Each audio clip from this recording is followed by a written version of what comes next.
Isang mapagpalang araw po sa ating lahat. Ako nga po pala si Farsha na nasa Italanding, isang mag-aaral ng grade 7 Daffodil Special Science Class.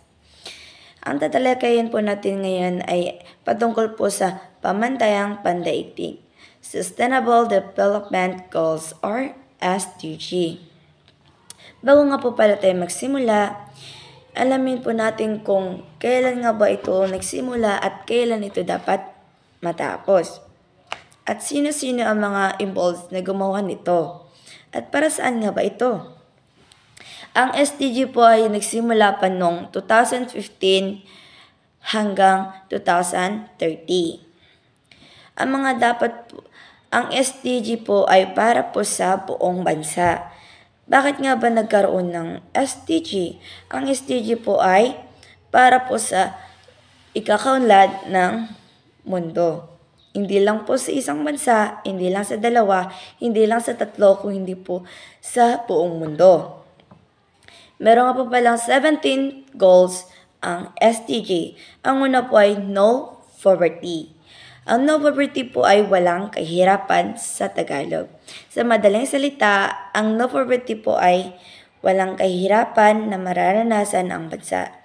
Nais po nito na maging maunlad at walang makakaranas ng kahirapan. Pangalawa, Zero Hunger. Nais po nito na walang makakaranas ng gutom sa bansa. Pangatlo, Good Health and Well-being. Pinag-uusapan po dito ay about po sa ating kalusugan. Isa na po dito yung ating pagpapabaksin noong panahon pa ng COVID-19. Pang-apat ay quality education.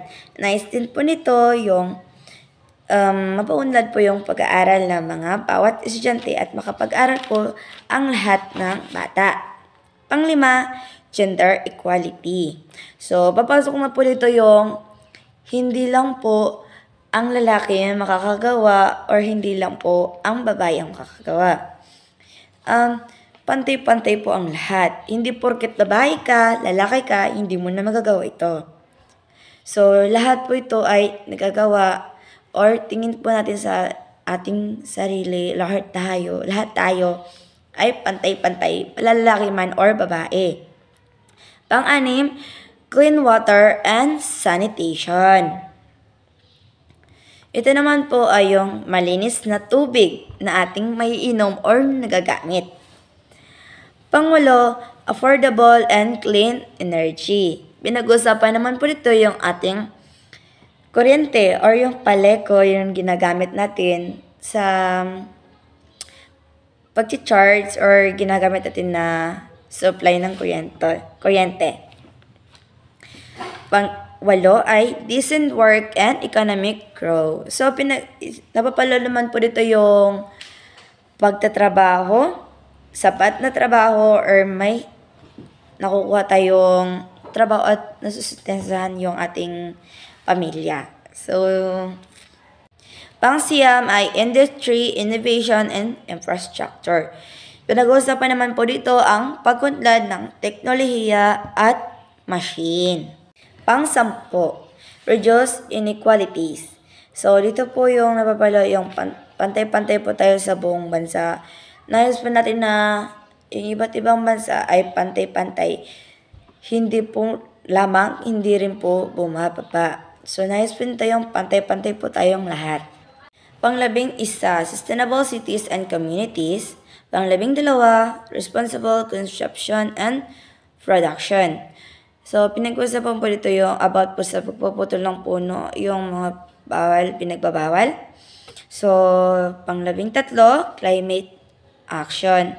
So, dito naman po yung nangyayari na yung pagbabago-bago ng ating klima. So, pang-14, life below water. So, pahalagahan po natin ng ating yung mga hayop po sa ilalim ng dagat.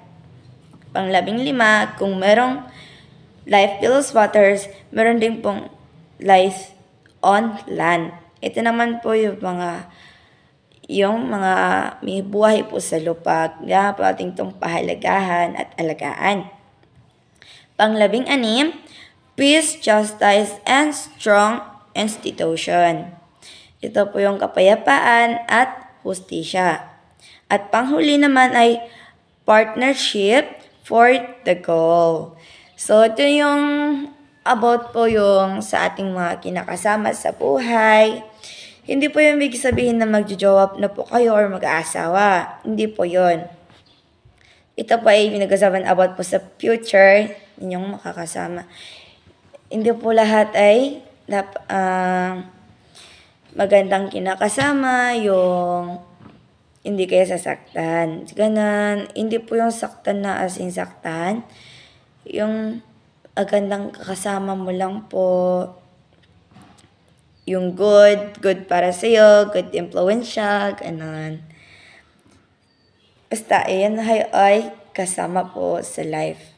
So, sana po may natutunan po kayong sa aking video na ito. Ang mga dapat niyo gawin para po mapaunlad ng ating bansa, makisama po tayo sa 17th SDG goals. So, yun lamang po. Ako nga po pala ulit si Portia na nasa 8 landing.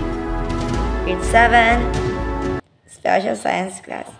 Bye-bye! Ingat po kayong lahat!